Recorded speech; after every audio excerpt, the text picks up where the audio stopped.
Ok, le thème de ce matin, c'est éviter d'être rejeté par le Seigneur.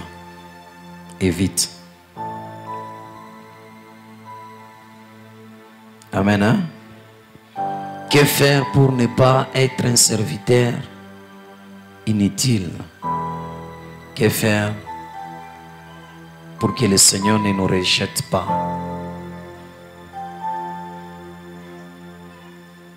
Amen. Hein? Il y a des choses, dès qu'on pose des actes, le Seigneur nous rejette.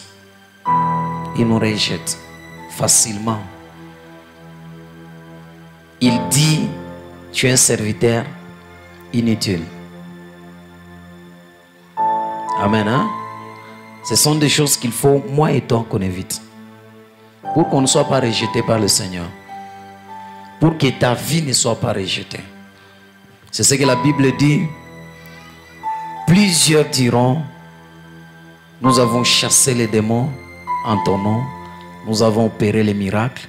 Il va les dire, je ne vous connais pas, serviteur inutile. Amen. Hein? Il y a plusieurs choses à faire. Mais aujourd'hui, je vais vous parler de 2 choses seulement. À veiller sur ça. Pour qu'à la fin du temps, que le Seigneur ne te rejette pas, ou soit pas seulement à la fin du temps, même dans ta marche avec le Seigneur te dit, c'est un serviteur inutile, il n'a plus d'importance, on le met à côté. Ce sont des choses qu'il faut éviter que le Seigneur te remplace. Ce sont des choses qu'il faut éviter que le Seigneur te remplace. Évite. N'arrive pas au niveau de là où le Seigneur dit, je susciterai même des pierres qui vont me faire quoi? Ils vont m'adorer. Ou au niveau où Dieu dit à Élie, il dit, il y a d'autres qui n'ont pas encore fléchi leurs genoux. Va oindre Élisée. Amen. Hein? Alors, ici je voulais parler, c'est par rapport à Dieu t'a confié des choses à faire. Il t'a donné son héritage. Un héritage que tu as à gérer. Parce qu'il y a des personnes, Dieu les dote des dons, des grâces, mais qu'après, ils se retrouvent des serviteurs inutiles. Ou des serviteurs rejetés. Dieu peut te donner quelque chose. Dieu peut te donner le travail. Dieu peut te donner les dons, les talents. Mais après, il te rejette. Il te rejette. Plusieurs personnes que vous voyez, souffrance yabantu bote aina paka mampepo, aina paka mademo, aina paka shetani. Kuma souffrance ngine maisha ya mtu ni Mungu ashakurejeter ule mtu. Même si vous faites comment, même si vous priez pour cette personne, même si la personne part à la montagne, si il ne découvre pas que la cause de sa souffrance c'est parce qu'il est rejeté par Dieu de revenir, il va souffrir. Tout pas moya. Unaweza kusema buloji wa kwetu ndio buneniloka. Unaweza kusema mpepo mabintu fulani ndio binanifanya hivi. Oh shetani, peut-être rien n'attend shetani. Dieu t'a déjà rejeté. Amen. Hein? Dieu t'a déjà rejeté. Regardez Adam et Ève. Les deux étaient rejetés. Est-ce que la souffrance qu'ils ont connue là, c'était le diable? Non. C'est Dieu qui avait dit, tu enfanteras avec des douleurs. Tu mangeras à la sueur de ton front. Amen. Hein? Quelqu'un peut être dans la sécurité, dans les projets, dans le plan de Dieu et se retrouve dehors. Se retrouve qu'il est déjà jeté dehors. C'est pourquoi ne nous contentons pas lorsque les dons spirituels marchent. Le problème, c'est ton intimité avec Dieu. Amen. Hein? Il y a des personnes cruelles, très dangereuses dans la Bible, jusqu'à la fin, mais Dieu les appelle l'homme selon mon cœur. David a tué. David a commis l'impudicité. David il est allé prendre le pain sacré dans l'arche. Il a mangé. David a maudit sa femme. David a commis beaucoup de choses. Mais à la fin, Dieu dit à David, l'homme selon mon cœur. Il y a des actes qui peuvent être condamnables devant les hommes. Mais Dieu ne condamne pas ça. Dieu trouve sa raison dans ses actes. Tout pas moya. Alors nous devons éviter d'être un serviteur inutile. Le rejet signifie fait de refuser, de ne pas admettre et ou abandonner. Rejeter quelqu'un veut dire ne pas admettre quelqu'un, ne pas en vouloir, éliminer de ses fonctions. Amen. Hein? Donc Dieu élimine quelqu'un de ses fonctions. Dieu élimine quelqu'un des choses qu'il lui a attribuées. Il élimine. Il ne veut plus que cette personne continue à faire cela. Évitons le rejet du Seigneur. Moïse a été rejeté par le Seigneur. Si vous comprenez, vous lisez bien la Bible, Dieu n'avait pas interdit à Moïse d'entrer en Canaan avant sa mission. Quand Dieu a appelé Moïse, il dit, délivre mon peuple et amène-les dans le pays où le lait et le miel, pour qu'ils m'adorent. Mais écoutez, là où nous allons comprendre que la mission de Dieu dans la vie de tout un chacun de nous est renouvelable. Dis à celui qui est à tes côtés, quand Dieu te confie une mission, sache que cette mission est renouvelable. Dieu nous confie, il nous donne pour que Dieu affermisse ce qu'il t'a donné là. Il doit d'abord t'éprouver. Abraham, il lui a dit, je vais te bénir. Mais pour qu'il y ait un saut d'accomplissement, il a éprouvé Abraham de donner son fils. Il dit, comme je vois que tu m'aimes et tu me crains, ce que je t'avais dit, je vais le faire. Amen. Hein? Maintenant, écoutez Moïse. Dieu lui dit d'aller délivrer son peuple, de les amener pour l'adorer et dans le lieu où coule le lait et le miel. Mais une chose que Moïse avait fait, il a été rejeté. Dieu a dit, comme tu viens de faire ça, tu n'entreras pas en Canaan. Tu verras Canaan de loin, mais tu n'entreras pas. Pourquoi Moïse a été rejeté?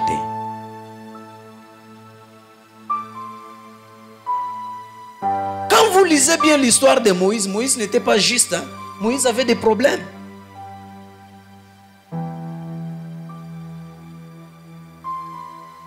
Lui-même qui écrivait. C'est pourquoi vous savez, les hommes de Dieu sont différents des autres personnes.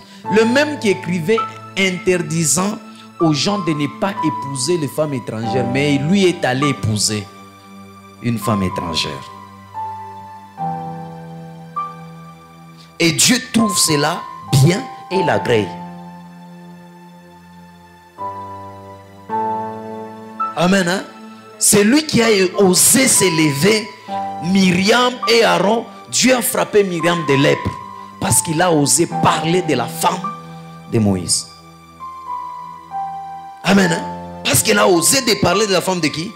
De Moïse. Amen. Hein? Dieu, quand il te confie la tâche, il ne te donne pas tout le contrôle sur ce qu'il t'a donné. Il te donne à moitié et il cherche à voir ce que tu vas faire pour qu'il t'ajoute. Je ne sais pas si on se comprend bien. Dieu ne peut pas t'ajouter sur ce qu'il t'a donné si tu ne fais pas ce que ta parole de Dieu va te dire aujourd'hui.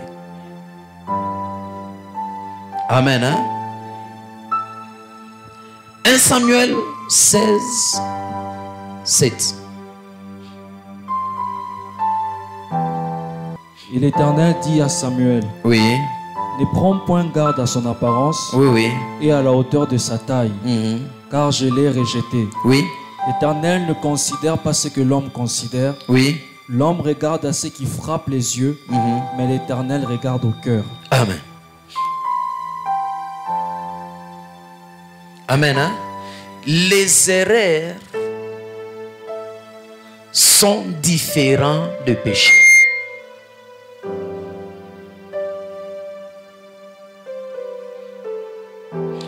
Il y a aussi des erreurs qui sont punissables. Mais les erreurs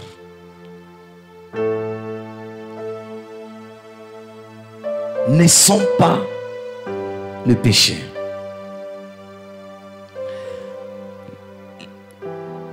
Un Samuel qu'on vient de nous lire, c'est lorsque Dieu a dit au prophète d'aller oindre dans la famille, dans la maison de Kis, une personne que lui, Dieu, s'était choisi.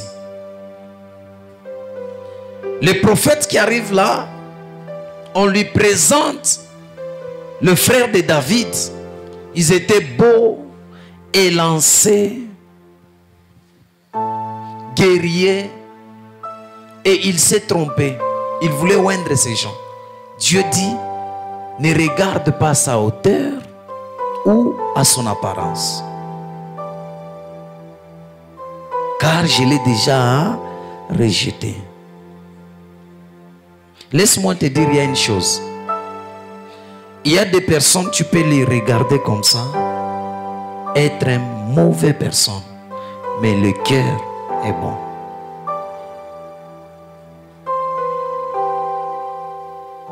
Nous sommes ensemble, hein?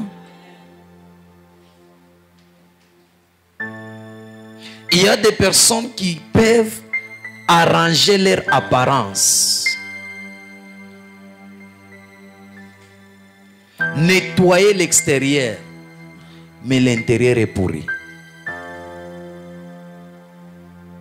Alors Dieu ne nous choisit pas sur base de l'apparence. Dieu nous choisit sur base de quoi? De l'attitude de notre cœur. Ton cœur, le cœur que tu as là. Et quel est le cœur? Le cœur, la première des choses, Dieu nous confie les choses. Quand il voit en nous, nous avons un cœur d'aimer les autres, de soutenir les autres. C'est pourquoi Dieu avait choisi David, parce que dans David, il y avait d'abord l'amour de protéger les brebis. Dieu dit, dans cette personne, il y a l'intérêt. Amen. Hein? Ces gens ici, Dieu les avait rejetés. C'est dépendant de l'attitude de quoi? De leur cœur. Ils étaient des guerriers. Nathan a bien. Mais Dieu dit, non, non, je les ai déjà rejetés. Amen. Hein?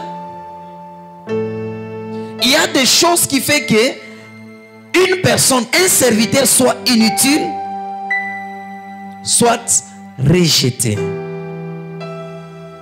Il y a des choses. Tu ne vas pas lire. Selon Jérémie, la Bible dit ceci: j'ai rejeté Israël à cause de tout ce qu'ils ont fait.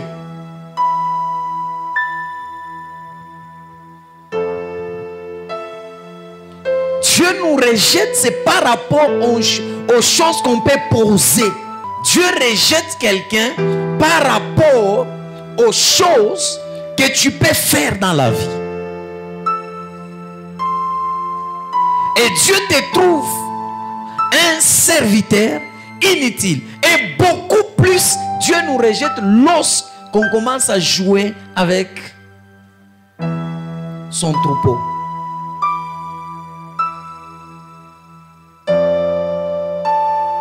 Là, Dieu ne joue pas. Les talents, les dons, les grâces. Tu peux faire mais quand tu oses toucher aux choses qui appartiennent à Dieu, là, tu ne seras pas.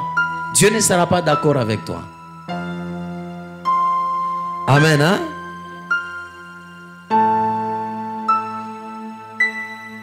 La Bible nous dit ceci. Jérémie 17, 4. Tu perdras par ta faute l'héritage que je t'avais donné. Oui. Je t'asservirai à ton ennemi dans un pays que tu ne connais pas. Oui. Car vous avez allumé le feu de ma colère. Oui. Et il brûlera toujours. Dieu nous dit, tu perdras ton héritage par ta faute. Pas la faute des sorciers de ta famille. Pas la faute de Satan. Pas la faute de Dieu. Pas la faute de tes parents. Pas la faute de ton entourage. Toi-même d'abord, tu perdras ton héritage par ta faute. L'héritage, c'est quoi? C'est quelque chose que Dieu nous a confié. Dieu t'a doté d'intelligence. Il y a des gens qui sont intelligents, mais ils ont déjà perdu l'éclat de l'intelligence. Il y a des gens qui sont sages, mais ils ont déjà perdu l'éclat de la sagesse. Pourquoi? Par sa faute. Tu peux perdre tous des gens, mais ne perds pas de Dieu. Je te dis la vérité. Les gens peuvent te quitter. Les gens peuvent t'haïr. Les gens peuvent te rejeter. Mais n'accepte jamais que Dieu te quitte. N'accepte pas de perdre les personnes que Dieu a amenées à tes côtés. N'accepte pas. Amen. Hein? Aujourd'hui, le Seigneur est en train de te dire, pour que tu arrives à être un serviteur rejeté, inutile, c'est par nous-mêmes, par nos actions, par nos actes, par les erreurs qui peuvent faire à ce que Dieu nous rejette. Tout d'abord, tu dois savoir que celui qui nous établit dans son héritage, c'est Dieu. C'est Dieu qui établit chacun de nous sur la terre. Le jour que tu as été né là, le jour de ta naissance, avant que tu sois même formé dans le ventre de ta mère là, Dieu t'avait déjà prédestiné. Il t'avait déjà établi. Il avait déjà prédestiné les choses que tu dois faire dans la vie. Il avait déjà. Regardez ce qui prouve que c'est Dieu qui nous établit. 1 Samuel 10. 1 Samuel 10, 1. Samuel prit une fiole d'huile. Oui. Qu'il répandit sur la tête de Saül. Oui. Il le baisa et dit, l'Éternel ne t'a-t-il pas oint pour que tu sois le chef de son héritage? Attends.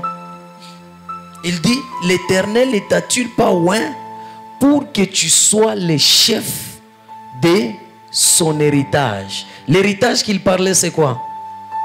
La nation, Israël, le peuple de Dieu et tous leurs biens. Dieu a placé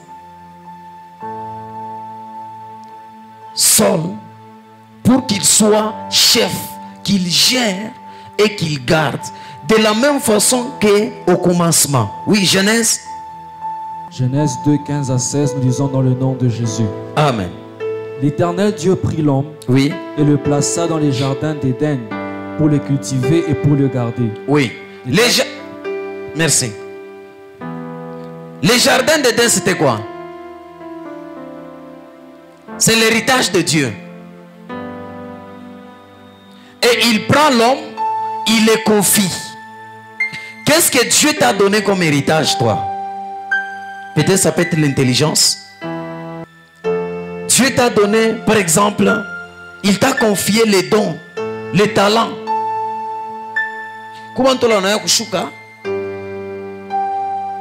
Il y a des gens, ils ont l'art d'être un journaliste. Dieu t'a donné ça, tout ça, c'est son héritage à lui. Ce n'est pas à toi. Que Dieu, que tu sois beau, belle, je ne sais pas comment, sache que tout ce que Dieu t'a donné, c'est son héritage. Tu dois garder cela. Si ton corps est l'héritage de Dieu, tu ne peux pas tatouer ton corps, mettre des tatouages. Si ton corps est le temple de Dieu, tu ne peux pas faire la chirurgie esthétique.